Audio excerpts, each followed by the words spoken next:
Le 16 novembre 2019 est apparue en Chine, plus précisément à Wuhan, une maladie infectieuse causée par la souche de coronavirus SARS-CoV-2.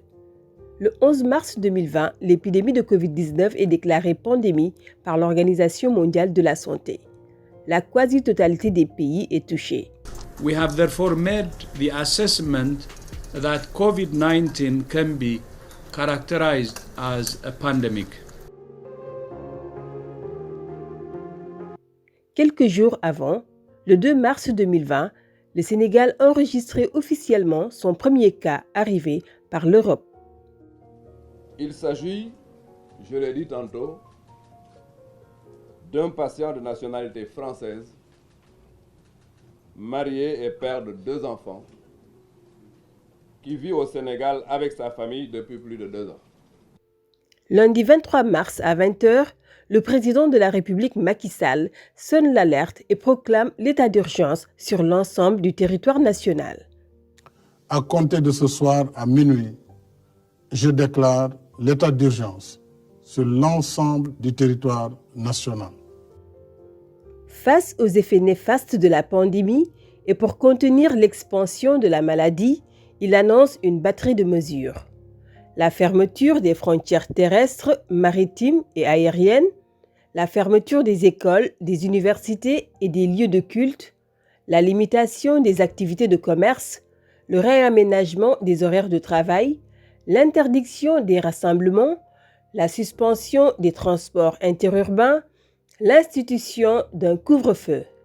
À cela s'ajoutent les mesures de distanciation sociale et le port de masques généralisé, ainsi que les campagnes de sensibilisation sur le lavage régulier des mains avec du savon et l'utilisation des gels hydroalcooliques. Le coronavirus est devenu l'ennemi à abattre. Et d'ailleurs, on n'avait pas le choix, il fallait combattre ou se faire dominer par la pandémie. Le ministère de la Santé et de l'Action sociale et le ministère de l'Intérieur travaillent côte à côte pour la mise en œuvre du plan de riposte national. Ministère de la Santé et de l'Action sociale di ñaan ñu bañ a bàyyi suñu loxo ñu jàpp bu baax pour que mesures barrières yi ñu respecté ko bu baax. Ainsi, la circulation interurbaine des personnes et des biens en toute heure et dans les circonscriptions de 20h à 6h avait été interdite. Il en est de même des manifestations ou rassemblements sur la voie publique, dans les débits de boissons de toute nature, dans les marchés, les terrains de sport et lieux de culte, etc. Des mesures sanitaires et communautaires qui ont, sans doute asphyxié beaucoup de secteurs, ont eu des répercussions socio-économiques désastreuses. Bon, tout est aux arrêts. Aujourd'hui, nous, on le sent comment? Parce que particulièrement nous, au garage, on a recevé pas mal de voitures. Aujourd'hui, on ne voit plus de voitures. Les gens ont beaucoup plus, ils ont beaucoup plus besoin de la nourriture. Ça veut dire que quelqu'un qui ne mange pas, qui ne dort pas bien, qui a des soucis de location, comme aujourd'hui, c'est un problème pour tout le monde. Hein. C'est de dire à l'État que vous pouvez prendre les décisions, mais les citoyens aussi doivent analyser la pertinence de ces décisions-là, parce que nous sommes un pays en développement, nous avons des priorités dans beaucoup de secteurs, donc l'État doit mettre de l'ordre dans ses priorités, et la meilleure façon d'aider l'État à mettre de l'ordre dans ses priorités, c'est dans chaque secteur qu'on puisse analyser, évaluer, et pour permettre que l'État soit redevable envers les personnes qui ont cotisé cet argent-là, et les personnes, ce sont les citoyens. Cependant, force est de constater que plus la crise perdure, plus on se rend compte de l'absence de bases tangibles qui fondent la prise de certaines décisions et de leur anachronisme par rapport à l'évolution de l'épidémie au Sénégal. On a assisté à une certaine frénésie, à une inflation de normes, et cela s'explique aisément dans la mesure où, au début de la pandémie, les scientifiques s'étaient heurtés à beaucoup d'inconnus. Et ces inconnus-là, il y en a qui persistent encore. Il faut retenir qu'il y a eu des mesures qui renforcent les pouvoirs du président de la République et des mesures privatives de liberté. Dans le cadre du renforcement des prérogatives du président de la République, on peut évoquer la loi d'habilitation qui lui permet d'intervenir dans des matières qui sont traditionnellement du domaine de la loi. Mais c'est en conformité avec l'article 77 de la Charte fondamentale de la Constitution sénégalaise. En ce qui concerne les mesures privatives de liberté, vous savez, depuis 2001, le Sénégal a donné une valeur constitutionnelle au droit de la santé, lui conférant ainsi un droit objectif et mettant à la charge de l'État l'obligation de préserver par tout moyen la santé des populations.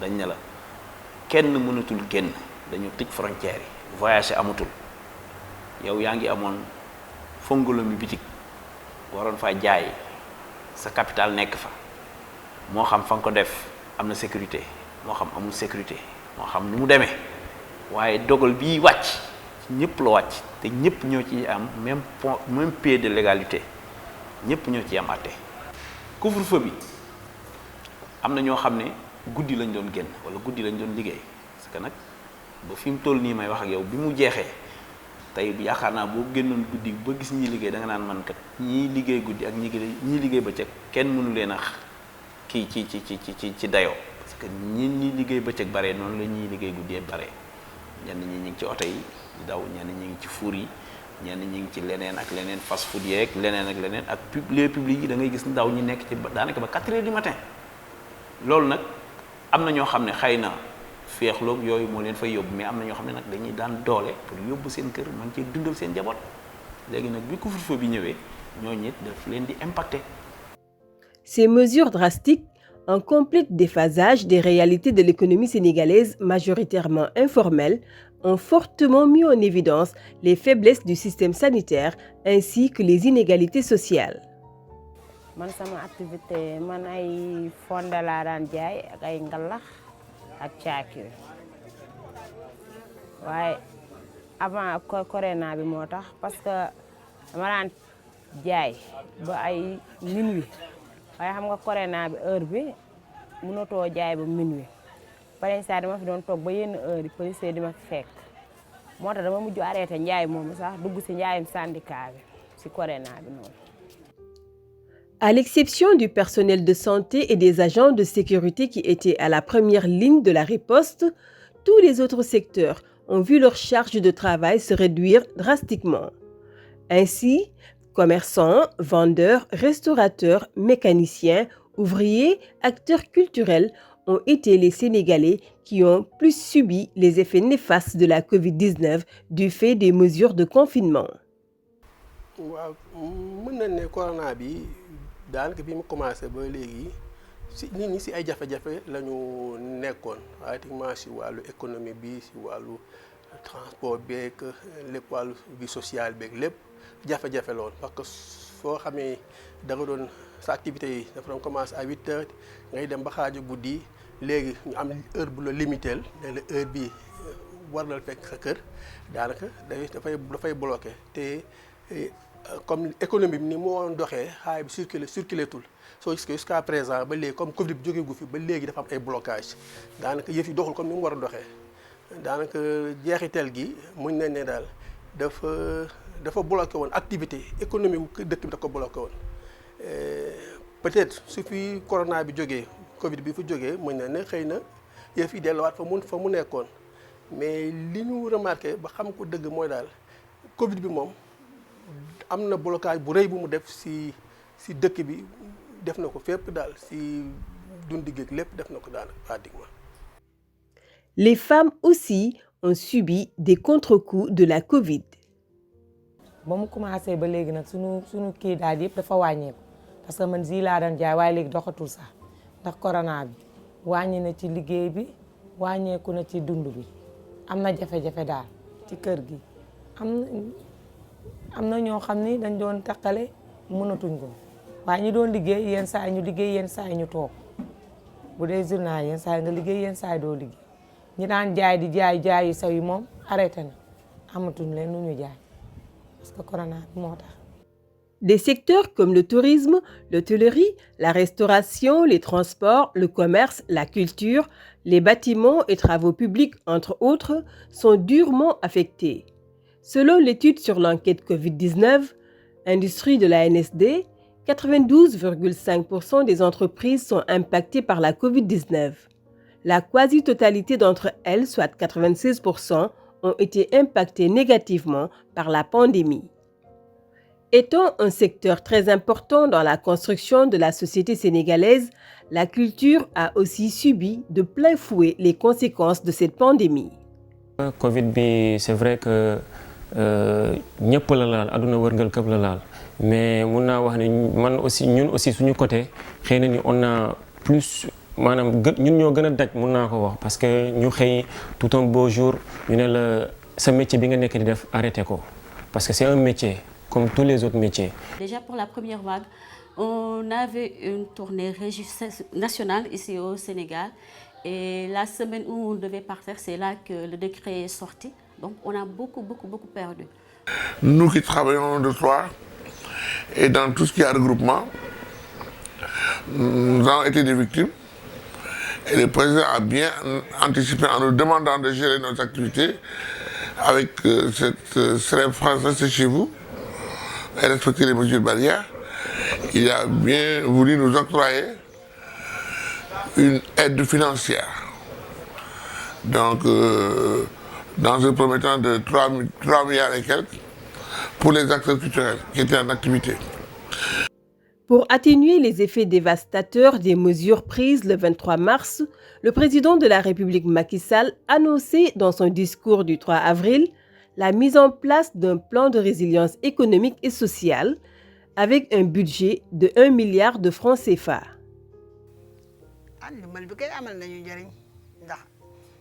ceeb ak saabu ak dawlin moom fu mu dugg mu am njëriñ waaw surtout yow liggéeyoo commerce ki liggéeyoo amoo fay woo weer defoo ne liggéeyoo yaa ngi commerce rek commerce ak lijjanti rek kon kay bu ceeb ak saabu duggee mu am njëriñ am na njëriñ kay. aide bi kay moom macha allah ndax vraiment am na lu mu ñu wàññil dépense su kër gi ci waaw suy dépense su kër gi am na lu mu ñu ci wàññil. franchement. waa kër gi bénéficié wu nañ ci te utiliser nañ ko comme niñ ko war a utiliser mu économiser ñu presque au moins 1 ou 2 mois yoo xam pratiquement wàññi na suñu dépense. Il est aussi noté le manque d'inclusivité du plan de soutien à l'économie qui a démontré ses limites. Avec une population majoritairement pauvre, la fourniture d'aide alimentaire a été une stratégie adoptée par le gouvernement du Sénégal. Une aide qui est certes venue à son heure, mais apprécié diversement. Tout ce qui est relatif à la Covid, à savoir gestion, stratégie, aussi bien aussi appui, n'est-ce pas, dans le cadre de la Covid-19, ont été, disons, surveillés, managés, n'est-ce pas, supervisés par l'autorité administrative, mais à travers un comité. Nous avons mis un comité de suivi et de gestion, n'est-ce pas, des aides de Covid et à chaque fois, nous avons aussi dupliqué ces comités à travers les départements et les communes. Donc, disons, au niveau des départements, c'est les préfets et les sous-préfets au niveau des arrondissements, n'est-ce pas? C'est des commissions où il y a les maires, le sous-préfet qui préside ou bien le préfet qui préside, n'est-ce pas? Les responsables des jeunes, des femmes, certains services techniques, n'est-ce pas? Qui vont organiser la distribution. nguur gi gis nañ dimbalam parce que denrées alimentaires yi ñëw na fi parce que man ak délégué de quartier bi ak jeunes yi dañu defoon benn réunion ci këram léegi bi ñu defee réunion ñi nga xam ne dañuy bénéficier bourse familiale ñoom dañu génn d'office dañ leen di jox ñi nga xam ne nii ay néew doole la presque kër gu nekk ndimbal bi dugg na fi. maanaam état bi moom indi na fi ndimbal gis nañ ndimbal yi ndax bokkoon nañ ci. doxalin bi ndax woo nañ ñu ci am na luñ ci xam wante nag liñ naan daanu dajul suuf amoon na ay difficultés yu bëri yoo xam ne nemmiku nañ ko ci biir dund boobu bi mu ñëwee biir Touba ndax manque d'information amoon na ci ñu bëri jàppoon nañ ne bi dund bi ñëwee ñëpp ñoo ci waroon am te moom dafa ko jël ne am na ñu ko jagleel ñi nga xam ne seen loxo jotul seen ginnaaw wala ñi nga xam ne Covid-19 dal leen gënoon sonal ñoom la ko gënoon a jagleel léegi nag ñu bëri dégg nañ ne dund ba ñëw na rek jàpp nañ ne képp kuy sénégalais wala képp koo xam ne da ngaa dëkkoon ci biir Touba waroon nga cee am loolu moom jafe-jafe la woon boo xam ne nemmiku woon nañ ko ci gisoon na it ñi nga xam ne am na ñoo xam ne borom doole yoo xam ne xëy na bàyyiwuñ ko woon ak ñi nga xam ne ni war nañ cee mën a ñoom ñoo ko moom am na borom doole yoo xam ne dañ doon jéem a dem wuti ci pour mën cee dimbali ko ndax Covid dafa bari ñoo xam ne daf leen laal. am na ñoo xam ne it loolu mooy seen métier maanaam def ay lobby bu nit ñi def lu baax ñoom ñi ngi def safaan ba fexe nañ ba doon indi seen ay lobby bopp yoo xam ne doon nañ ji ma fexe bind ay nit ñoo xam ne mérito wuñ ko woon.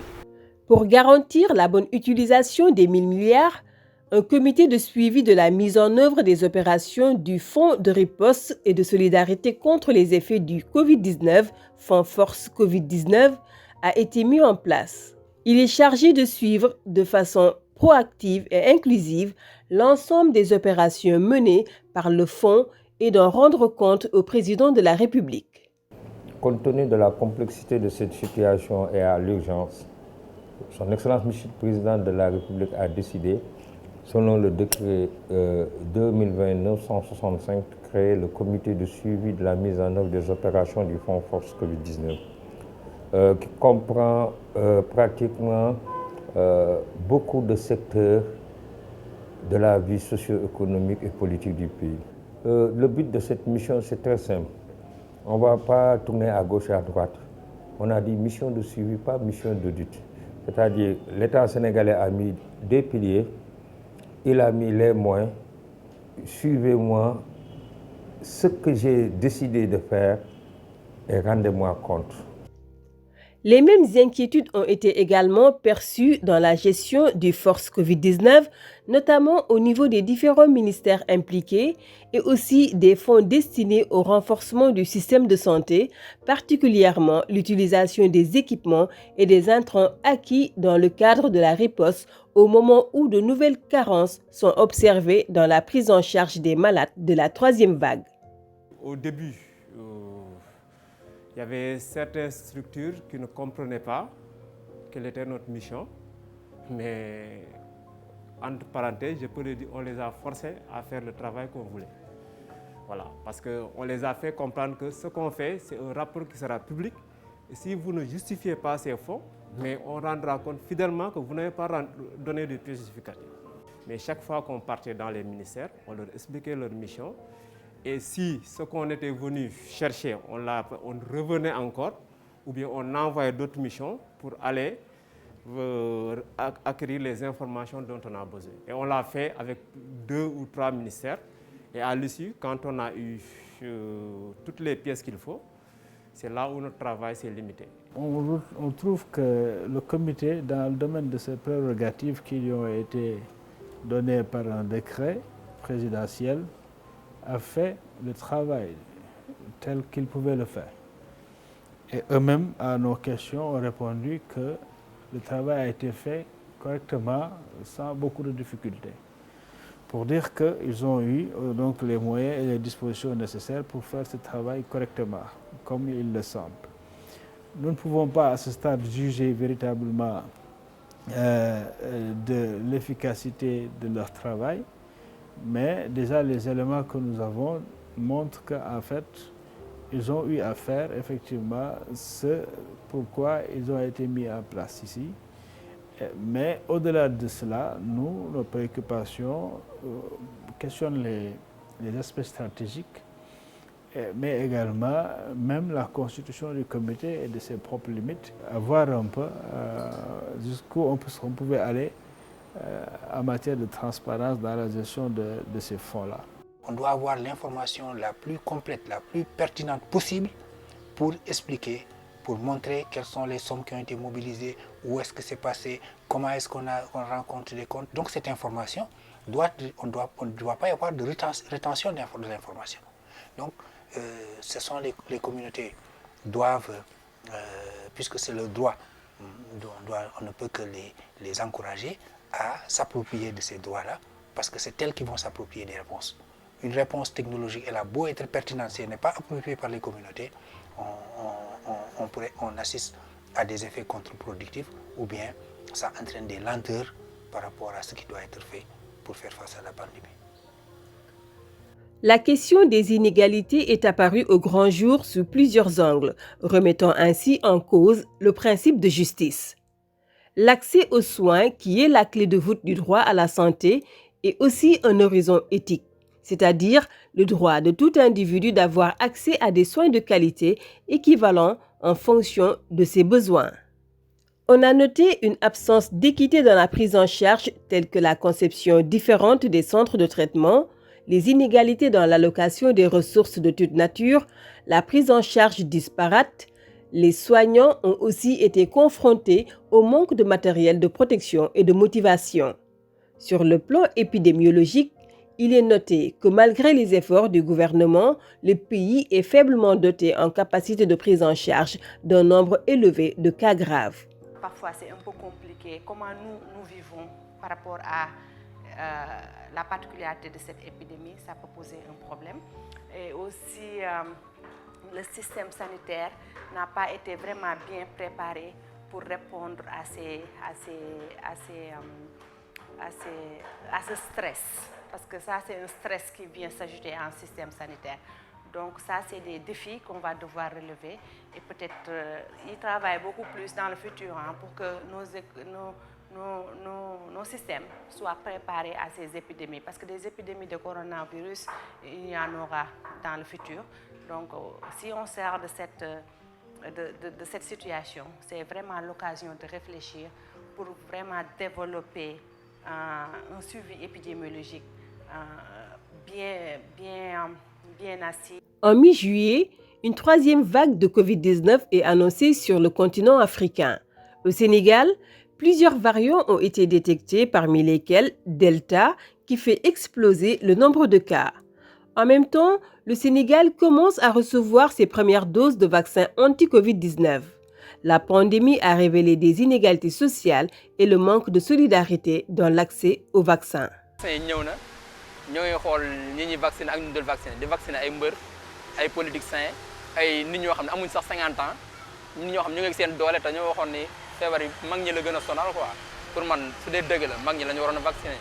non séddale bi jaarul yoon ndaxte booy xool borom tur yi rek ngay gis ni fii ñoom ñoo fi vacciné jaarul yoon daal. D'ailleurs, problème malentendu et incompréhension bi amone entre les populations la communauté mo indi sosuk révocable ba ñu dem séti prof Seydi dem di waxtaan ak askan wi boobu ba légui ministère musul tek stratégie globale musul am guide de prévention musul am guide communicationnel bo xamni da fay and ci liggéey bi donc kun ñun dañ japp ni ministère bi dafa jaawale walum politique ak walum gouvernance sanitaire lolu mom moy continuer di wéy. Donc pour ñun japp nañu ni ba légui ministère yi amagul stratégie bu baax pour mëna tass wasaare parce que vaccin bo xamni ñëpp ci wara jot ñin ñi nga naan leen da ngay inscrire ci ay ligne dëkk bo xamni 90% xamuñ mënuñu lire mënuñu bind dëkk bo xamni ni ña nekk ci suuf mënuñu am accès ci information internet ba yeggu fa bi ci top moy ñi nga xamni dégguñu kàllaama nasaraan nooy waxee ak ñoom ba légui loolu daf ñu leerul. Donc bi ci top moy lo am dut tamit daf ci am nga wara nek chaque jour di def ay spot ay communication yoy defuñu ci dara dañ japp ni ministère bi liggéeyam batay defu ko da fay jaawale communication ak propagande. Bien que des campagnes de mobilisation auprès des populations aient été menées, ces dernières ne semblent pas se presser pour se vacciner. Non, man woluma. Mais man dal vaccin wu quoi. Mais nak waxuma kenn bu mu ko def. Kum neex dal demal nga def. Waye man defuma. Té ñepp xam nañ ni vaccin bi moy lool dal wolu wuñ ko. Vaccin bi c'est pas logique sax bo gisé yenn yi. Man mom sérieusement, sincèrement, vaccin ma buñ ma doon fay ay millions sax duma vacciné wu. Aujourd'hui, la situation semble revenir à la normale avec une troisième vague qui semble être maîtrisée, une économie chancelante qui essaie de se relever, un système de santé qui montre sa grande faiblesse et qui a besoin d'une réforme profonde. Cette crise de la Covid-19 montre que notre modèle n'est pas assez efficace pour combattre la pauvreté et les inégalités socio-économiques. Pour sortir de cette mauvaise situation et ne pas retomber dans ses travers, le gouvernement devra refonder en profondeur notre système de santé pour le rendre résilient afin de faire face aux prochaines épidémies, instaurer une véritable culture de santé publique pour éviter et ou atténuer au maximum la survenance d'épidémies et leur dissémination. Mettre en place une plateforme Open Data visant à encourager et permettre aux organismes publics de diffuser de manière spontanée et structurée des données pour favoriser la transparence. Mener un plaidoyer pour faire de l'investissement en recherche médicale une ultime urgence de priorité. Mettre en place un comité d'éthique capable de conseiller les décideurs, de protéger les populations et d'éclairer les recherches dans des situations d'urgence sanitaire. Disposer d'une loi sur la santé publique à défaut d'un code de la santé. Miser sur une bonne information qui éclaire et lutter contre l'infodémie. Mener une communication convaincante pour le changement de comportement en privilégiant l'approche communautaire. Favoriser la redevabilité pertinente revêtant un aspect à la fois éthique et juridique. Respecter le principe de transparence et la redevabilité en l'intégrant comme composante institutionnelle dans l'évaluation et le suivi des politiques de santé publique.